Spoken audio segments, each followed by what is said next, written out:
ఉగాది శుభాకాంక్షలు. ఉగాది శుభాకాంక్షలు.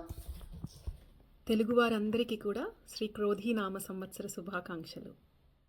చిన్నప్పుడు ఉగాదిలో వసంత ఋతువుని ఆహ్వానిస్తూ ఒక పాట పాడుకునేవాళ్ళము.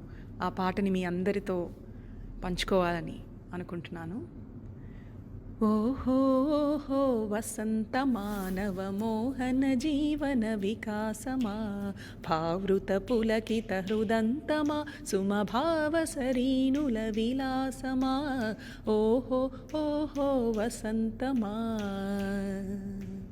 ఆమని వాకిటిలో సుమభామిని సుమసుమలాస్యంలో, జుమ్మని తుమ్మెద పదములలో ఏ కొమ్మల సన్నని కథనాలో, ఓహో ఓహో వసంతమా.